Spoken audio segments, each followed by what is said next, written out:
Hi everyone, this is William Linville. Uh, I'd just like to say first, happy St. Patrick's Day. Uh, but right now I'm here to talk about some serious stuff. I mean, this is a really private conversation. You know, why am I going to be telling Facebook and YouTube and everybody on here about something very private? Well, sitting here, I made some note cards, so this is pretty serious stuff that I want to talk about. My intentions of this video are getting the truth out there. No, not the truth about aliens and all this. No, to get the truth out about what I've been going through with my family and the nightmare situation I've been putting up with for 2 years. Okay? I'm making this video so I can show my children, if something ever happens to me, to show them if my father wants to take them or if he's alive. This is to show them what kind of man he is. Okay?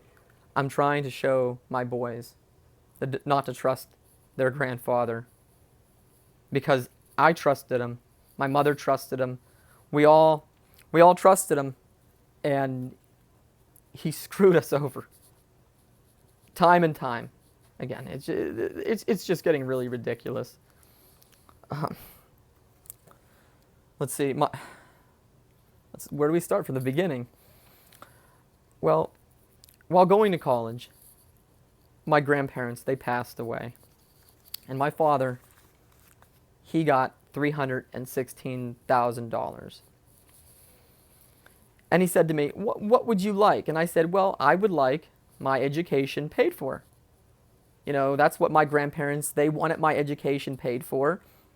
And that's what I want. And he said, well, I'm not giving you 60, 70, 80,000, whatever the amount was. I'm not giving that to you. What do you want? He said, he had a house, and then he was living in there, and he had a middle lot, and he had this crappy, beat up, bigger house. It was horrible. The house was worth like 35, 40,000. It was run down.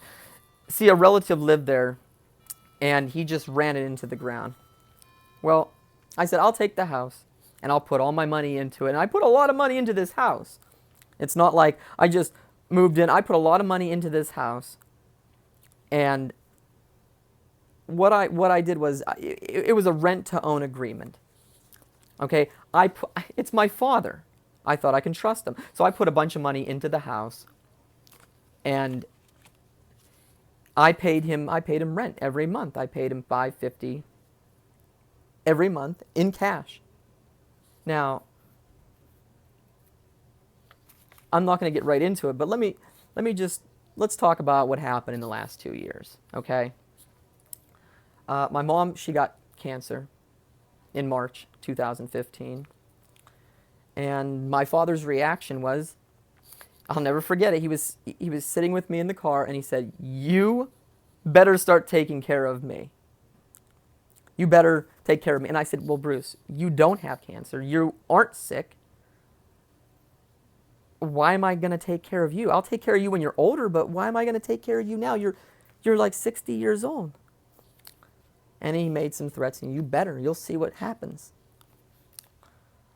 Well, at the time, my mom had Van Buren Homes. It was like a co-op living for older people. She had rent and everything, utility bills. Well, he left her alone in that house for hours at a time. He would go out to the library in Beaver. He would go out to 7-Eleven and just sit there and get coffee. And he'd go out and talk. Oh, my poor wife, she has cancer. He'd get people's sympathy. They'd say, oh, that poor man, he's such a good man. And his wife is sitting there calling me. My mother is calling me. And she's saying, where is Bruce? He's not taking care of me. She'd cry and cry, and then he'd finally come home and he'd start a fight with her. This is right after finding out she had cancer. Right after they installed a port into her. And that was his reaction. So she said, you know what? I'm going to spend more time with my son. She didn't move into my house. She had Van Buren, and she would stay on days that she had chemo or if she was sick, and I would take care of her. Well, she went into surgery, and I thought, okay, well, Bruce is going to start paying, keep the upkeep of paying the bills in Van Buren. Well, he didn't. What he did is he just didn't pay a dime. And one by one, the electric got shut off. The rent was like 3-4 months back. The water, everything was just cut off. And he wrecked the inside of the house. He was a hoarder. He was a hoarder when he used to live next door, and he hoarded in this house. Well, that's another story. Okay? But before my mother's surgery,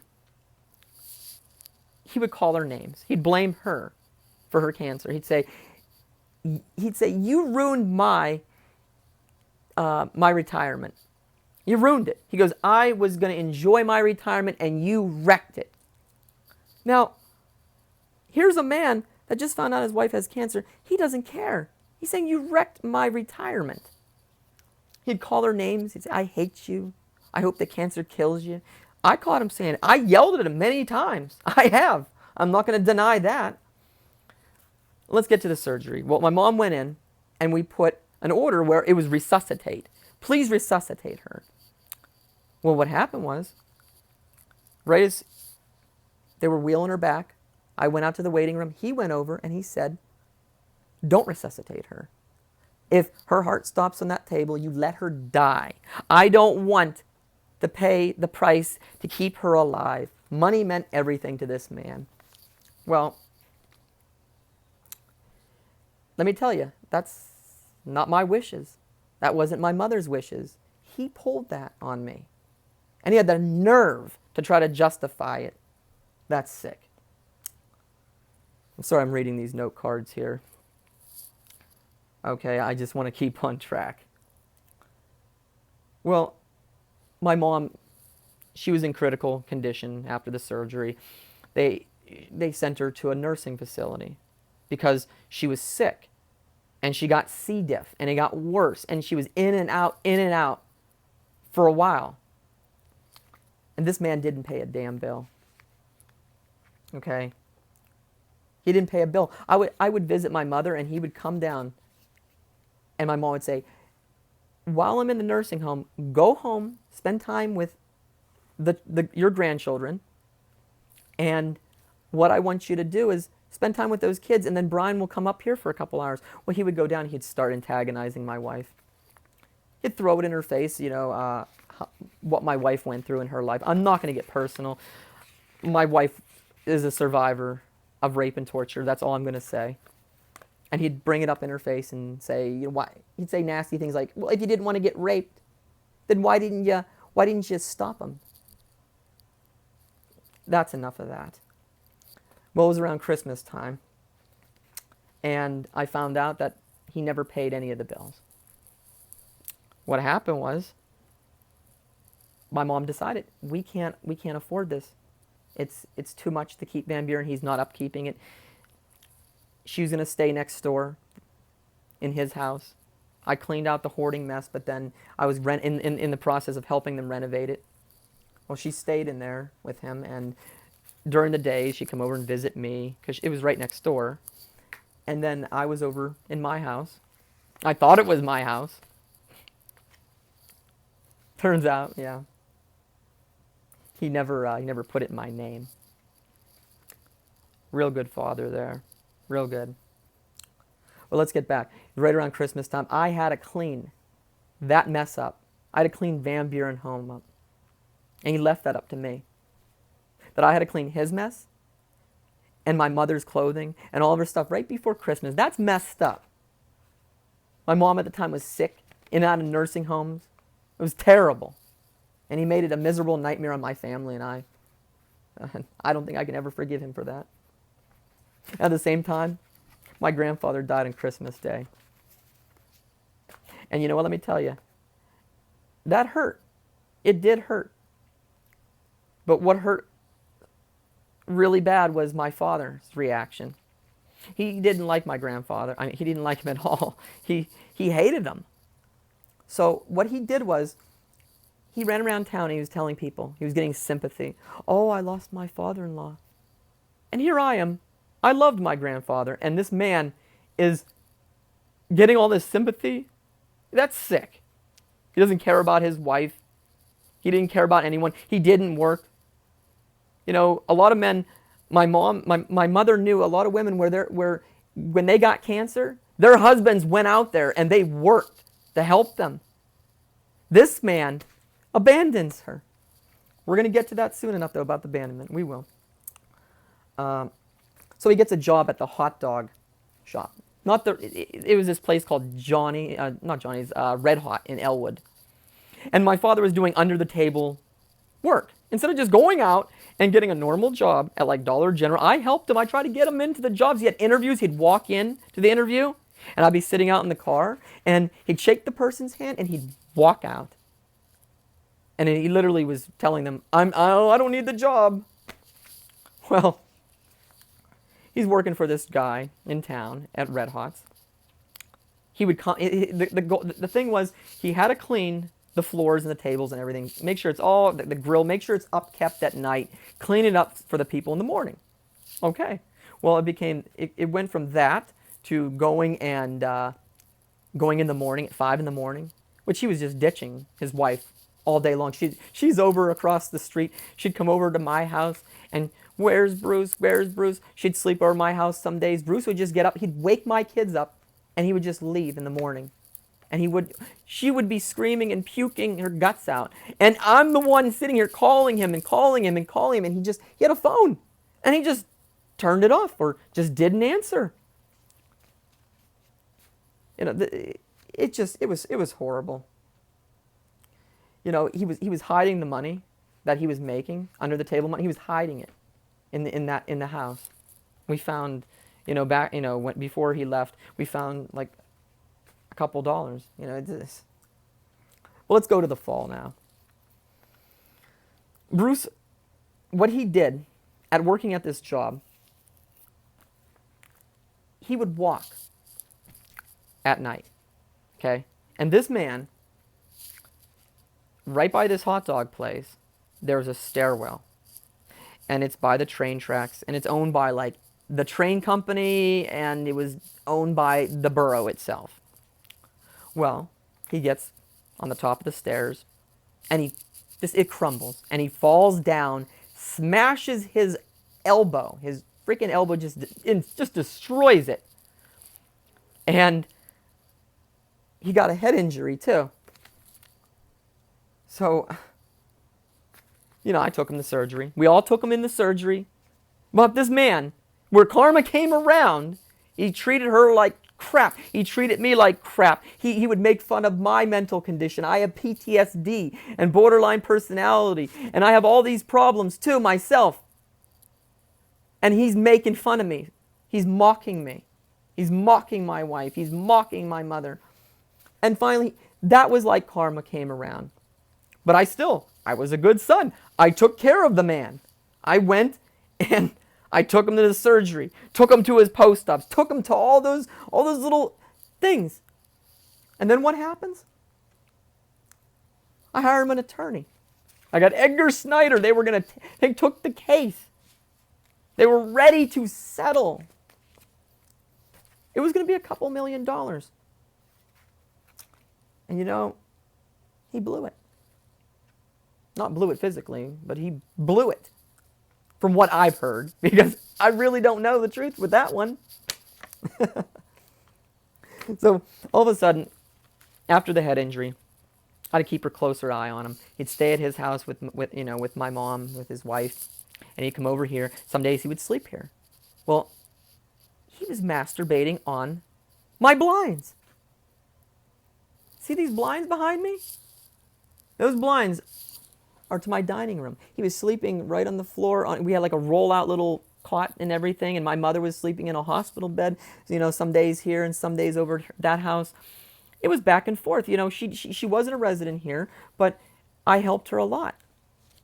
So what happens here is he's masturbating all over my blinds. One morning, I came down, and my little boy, he had a bunch of rags, Kleenex in his mouth. And I said, what the hell what is this? Get that out of your mouth. And I looked, and on the blinds there was cum. And he was doing that in my house. And I said, stop. Go to the bathroom. Have some humility for yourself as a human being. And he'd say, go fuck yourself. I got needs too. A man has needs. And I said, if you're going to do that, we're going to go to the doctors. And we're going to talk to the doctor about your needs. So I scheduled an appointment with his doctor, his primary care doctor. I took him to Dr. Hines. And you know what? He told the doctor he has needs. And the doctor said, you have needs as a man, but not in your son's house. Not on his blinds where his kid got that cum rags by his mouth. And then the doctor said, you know what? You got to go to a neurologist. So we scheduled him a neurologist appointment. Dr. Resnick we hired. Dr. Hine and Dr. Resnick. This neurologist gave him spinal taps, gave him MRIs, everything, CAT scans, you name it, he gave it. And guess who drove him to his appointments? Me. I did. Not a shit was given. So the doctor, he's saying, oh, his brain was swelled from the fall. So you know what? The doctor prescribes him steroids. And you know what Bruce does? He takes them. And after 2 weeks, the doctor even said to me, he said, Brian, Barb, watch this man. If he starts acting funny, call me. I said, okay, he's going to like roid rage or something. He said, just keep an eye on him. This is a very high dose. Well, after 2 weeks of treatment, he flips out. We're going to get into that in a second. The doctor also said, don't let him wander. Don't let him out on the streets. This man, he already fell. He hit his head. His arm's messed up. Don't let him walk the streets. So I said, okay. I said, Dad, you can't just wander out at 5 in the morning. You can't just go out at night and wander the town. You're going to get hurt. You're older now. Okay? Now let's go to where all the crap started. Let's do that. So, my door, it got kicked in by the police. Let's go over how it happened. It was a Friday. My mom went to chemo. I came back. When I came back, he was starting a fight with my wife, calling her bitch and a whore. And I said, don't talk to her that way. I will talk to the doctors about this behavior. And you know what? He flipped. And I said, get the fuck outside with that attitude. You go out in the backyard and you cool off, buddy. I'm not going to put up with that around my kids. I don't need that crap. You go outside, sit outside, go over to your house next door, relax. What does he do? He goes to the backyard, he gets on the phone, and he calls the police. And he screams for help. He's saying that we were holding him hostage. So I'm sitting here, see my same chair I'm in? Yeah, I'm sitting in this chair with these same headphones in my ear. And all of a sudden, I see my wife running across the room. And then all of a sudden, I see my dad running. And he's screaming at the top of his lungs, help me, help me. And I said, what the fuck is going on? So I got up, and I'm trying to pull him off of my wife. He's trying to get out the door. God, this is confusing me the hell. And all of a sudden, my front door comes flying in, and it cuts my wife's leg. Blood shooting all over the floor. Thank God my kids were in bed. I just put them down. They didn't have to see that. Cops came rushing in. I thought they were going to shoot us. He's saying, they're holding me hostage. They're holding me hostage. They're going to kill me. The cops separated all of us and talked to us. And you know what? They said, this man's sick. We showed the medication. We said, how about we do this? why don't he just go back inside, calm down, I'll call the doctor, we'll try to get him some help tonight. And the cop said, no, no, no. He's going to go to a blood relative. Now he has a sister. And my dad hasn't spoken to her in 3 years. So what does he do? What? He wants to go to his sisters now. Oh, the cops, yeah, go to your sisters, go to your sisters. So he goes. They just took his stuff and we haven't spoke to this woman. She used to come over here in the beginning when my son was like a year old. What happened here was my dad owed her money and I had a fence. I had a real nice, beautiful $5,000 fence put up, and she thought that I gave him the money. She thought that he gave me the money when he owed her money from the past. So she got real offended and she didn't talk to him. That was it. We didn't see the woman again. She came to the birthday party, didn't say happy birthday to my son, and just poof, gone. That's messed up stuff right there. So we didn't hear from him. We were looking in mental wards. We said, what happened to him? We couldn't get a hold of him. Well, we found out that he was going to church.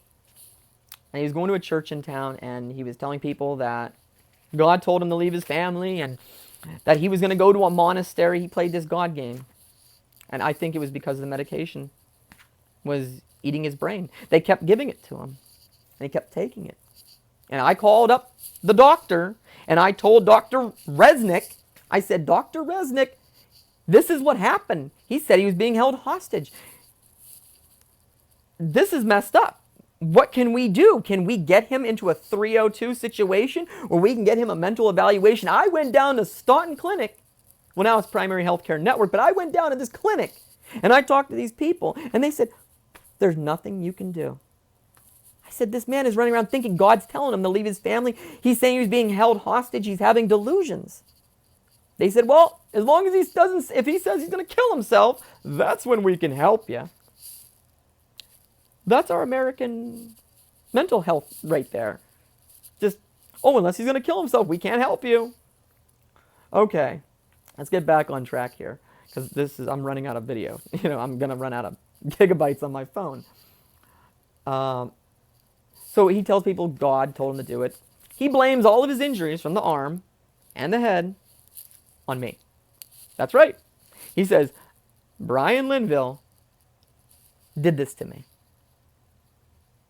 Brian Linville did this to me after I took him all the way out and did all these surgeries and post-ops and all this shit. He's blaming me. That's pretty fucked up. Where are we at here? Yeah, he tried running to a monastery.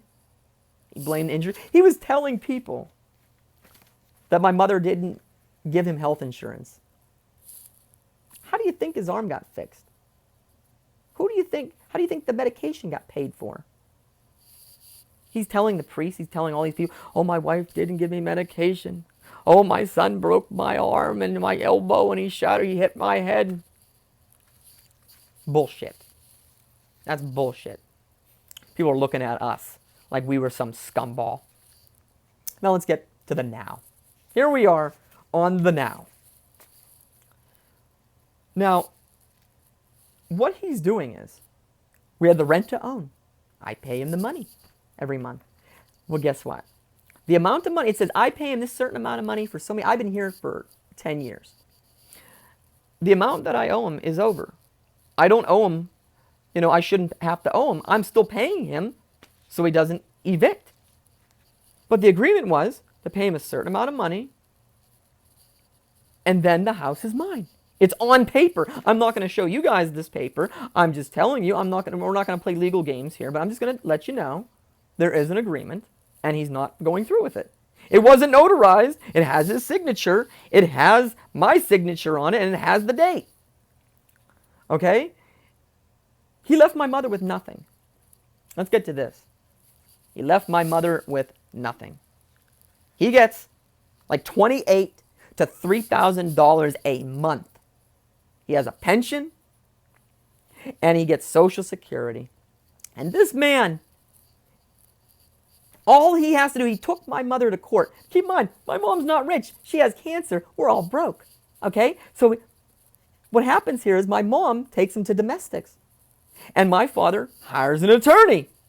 He spends a bunch of money on this attorney. And you know, my mom gets fucked. She can't afford an attorney. What happened was the attorney was best friends with the judge. This attorney walked in. I wasn't there. I'm reciting what my mother said. The attorney walked in, knew the judge. The judge was on her way out. Okay? On her way out of the position of being the judge. And she said, "Oh, it's you. How are you doing, Sally?" I don't know her real name. I'm not going to say it, but I'm not going to, I don't want to get in trouble there. But yeah, she was shooting the breeze. And then in the end, they said, "You know what, Bruce? Out of that $3,000 you get, you have to give your wife health insurance for $500 a month. And you have to get her supplemental. And you have to give her $100 in food." That's it. Now, he said on the paper that he was giving my mother supplemental already. That's a lie. My mom calls up the court and says, "Well, look at the court document. He's never given me supplemental." So they're probably going to have another hearing. And he might be held in contempt for that one. He has to provide the health insurance, and by the end of this month, it's up. My mom's not going to have any health insurance and have cancer. Isn't that screwed up? Well, let's just see here. On my house, he dropped the landlord policy for insurance. He said, "If you want it, you pay the $90 a month for the policy." I said, "If something happens, who gets the $90,000? I said, "You do. It's in your name. Why am I going to pay for a policy that you are going to just take the money and go to Vegas? Just like you blew the inheritance, the $316,000, you played it in the stock market, you played it on the high roller section at Mountaineer, you traveled to Vegas 3 times a year, you went to Switzerland, Germany, all over the world, buddy." Well, I was in high school, and I got nothing like that. I got a house. I had a shitty house that I put my money in. And now this man's holding it against me. But by dropping that insurance, sorry, I got on a tangent there. By dropping that insurance on the house, my house is now uninsurable. So if there's ever damage, a tree breaks off and it smashes through my house, it's done. I have a renter's policy. I upped it a little bit because I got a little bit more stuff, like my mom's furniture. But it's over. All it takes is a pipe in the basement to break and it floods my basement and the furnace is gone. It's over. He let it go. He let it lapse, and he can never get a policy again. The only way to get a policy is to put it in my name. And I can have a homeowner's policy. Well, his idea, he hits me up the other day. I even talked to him. All he did for months and months, 7 months, he just messaged me, text me. So what do? I'm sitting there, and I get a call, and he's calling me all chipper. "Hey, how's it going, buddy?" You know what? He said, "You know what, Brian?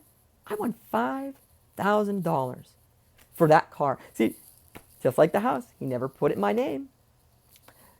Right when I graduated college, he said, "What do you want, buddy? What do you want?" I said, "Dad, I want a car. So when I have a family, I can get around." And he went out and I thought he bought me a car. Turns out he didn't. Turns out he never put it in my name. Even though I'm keeping the upkeep of the vehicle. He's screwing me on that. He asked me for $5,000. He goes, "Oh, it's $11,000 car. I want $5,000 for it, son. You got $5,000. What am I going to rob a bank? Pull it out of my asshole? That's not going to happen. I'm not giving him the money. I don't have the money. If I did, I wouldn't give it to him. That's bullshit right there. You know what he did to me? He asked me. My mother has a life insurance policy. I'm not going to say the amount. It's not too high, but it's not too low. It's enough that I can move and be comfortable. But he asked me, he said, "Brian, can I have $90,000? Yep, I said that. That's right, $90,000. I think that's what I might get. I don't know. Who knows? Insurance companies, fuck ya. But he put his hand out to me and he said, can I have $90,000 for the house if your mom dies? What? I put money, a lot of money into this house. It was a piece of shit.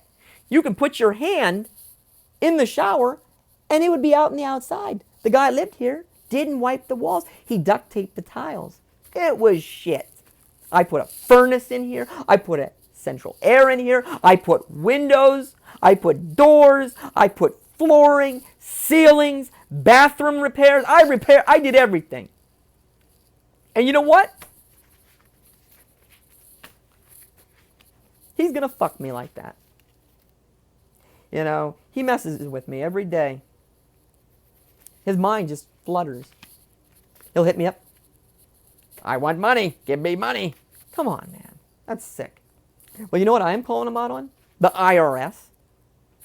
See, I'm not going to get into my disability too much. But let's just say he's been deducting me. Okay? Yeah, I'm on food stamps. You think I'm proud of that? I'm telling you, I'm on it because I went through shit in my life. Okay? I'm trying to be real here with you.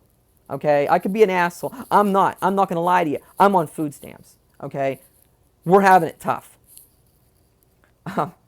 But he's been deducting me.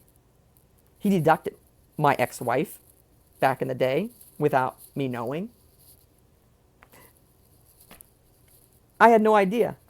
So he's been doing tax fraud for what? 12 years? He's been deducting my children without my knowledge. He gets all these thousands of dollars from deducting me, my handicapped wife, my mother, my 2 kids, and now you're going to put your hand out for my house? That's sick. And let me tell you what he's done to my body since going through this. I have problems, anxiety problems. I relive my past. I'm reliving this shit right here with you, talking to you, internet. But it's been getting me sick. I've been diagnosed with cluster headaches. The worst freaking pain of my life. It's terrible. It's like 8 times a day. I can't even move. I'm on the fucking floor. I'm crying. This is terrible, man. I got diagnosed with IBS, irritable bowel syndrome.